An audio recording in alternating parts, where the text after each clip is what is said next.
Olá, alunos! Agora vamos continuar falando sobre a pele. A gente havia visto, então, sobre as células da epiderme. A epiderme, ela tem, então, os seus anexos, além das células que nós estudamos. O que são esses anexos da epiderme? Anexos da epiderme são um grupo de células ou de estruturas especializadas para desempenhar alguma determinada função. Quais seriam então esses anexos da epiderme? Eles são as glândulas sebáceas e sudoríparas e também a unha e o cabelo ou os nossos pelos. Então, dessa forma, a gente está dizendo o quê? Como são anexos da epiderme, eles fazem parte, histologicamente falando, da epiderme. Eles não são parte da derme. Embora, se você olhar num corte microscópico, a glândula sebácea e sudorípara, ela é bem profunda. Só que ela ainda, apesar de ser profunda e a gente observar ela lá embaixo, muitas vezes até próximo da hipoderme, apesar disto, ela ainda é parte da epiderme, que acaba se prolongando em camadas mais profundas da nossa pele. Então, as suas células que compõem todos esses materiais que nós citamos são da epiderme. São um grupo de células de epiderme especializados em produzir pelo, unha, glândula sebácea ou glândula sudorípara. Então, os pelos ou os nossos fios de cabelo, basicamente, eles são o quê?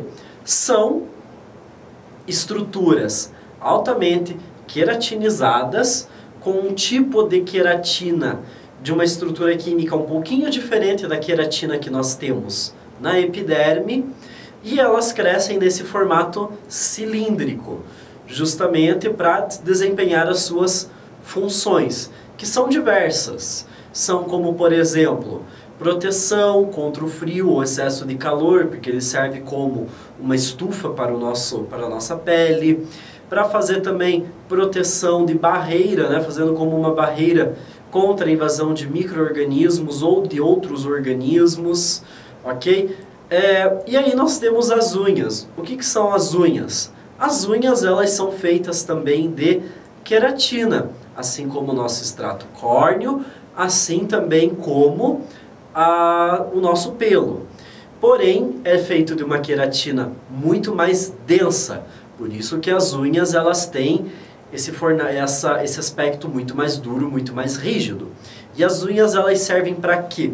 Elas servem para proteger as extremidades dos nossos dedos. E por fim, nós temos então glândula sebácea, cuja função dela é produzir sebo, produzir a oleosidade. Em algumas pessoas produz um pouco mais, em algumas pessoas produz um pouco menos, por isso que nós dizemos que tem pessoas que têm pele oleosa e pessoas que possuem a pele seca. E aonde que a gente tem glândulas sebáceas na nossa pele? Em praticamente toda a extensão dela, com a exceção da palma das mãos, planta dos pés e dos lábios. Por isso que os lábios ressecam com tanta facilidade, principalmente para quem mora em regiões mais frias, deve sentir isso mais facilmente.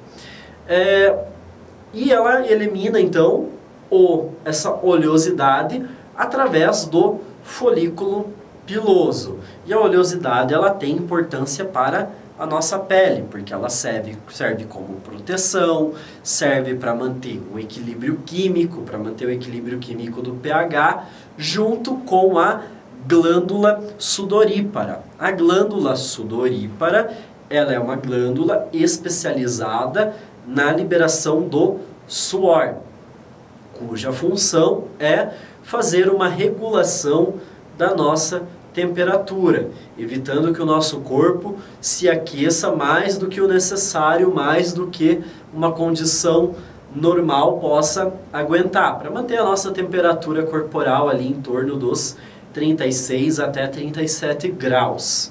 Então, o suor, além disso, ele, ao ser liberado, ele se mistura com esta oleosidade, e ao se misturar com essa oleosidade, eles vão formar uma coisa que é essencial para a manutenção da saúde da nossa pele, que é o quê?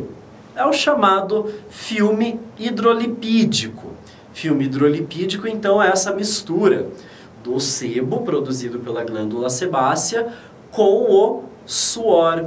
E a finalidade deles, então, é proteger a nossa pele. Então, uma certa oleosidade da pele, ela é normal. A pele não deve ser extremamente ressecada, ou seja, o que eu estou querendo dizer com isso?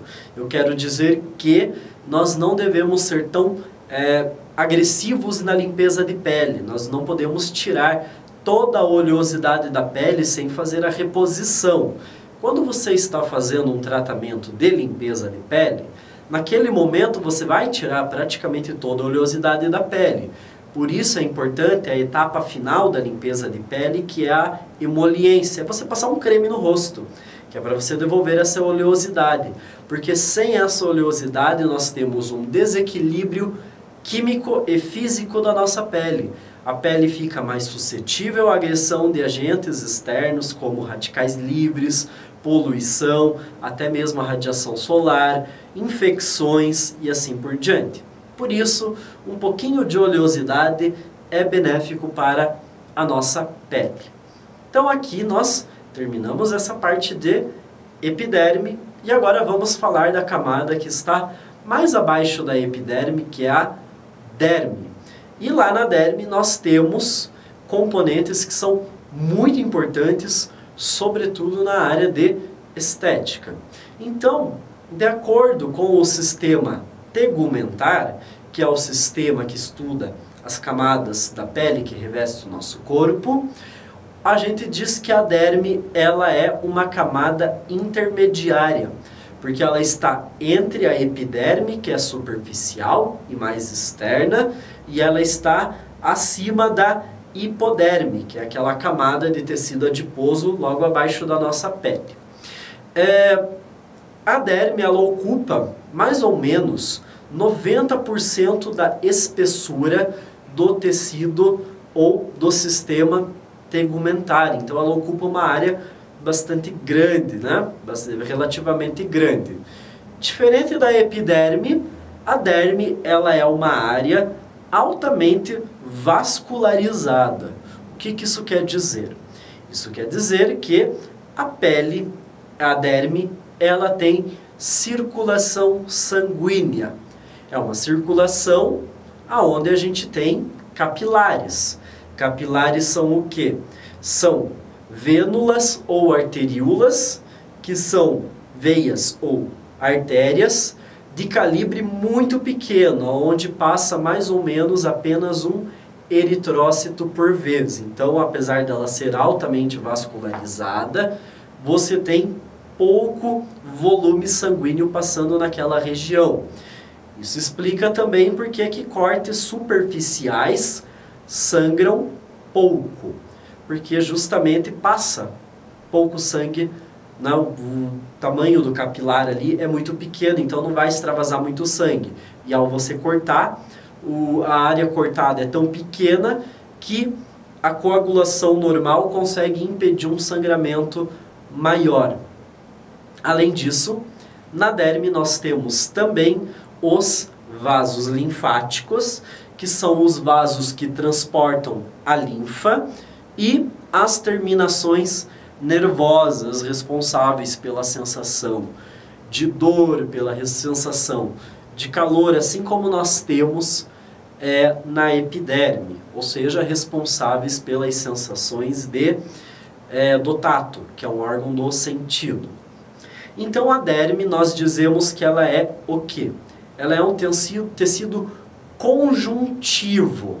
Um tecido conjuntivo, a característica dele é um tipo de tecido onde as células elas estão imersas em uma matriz extracelular.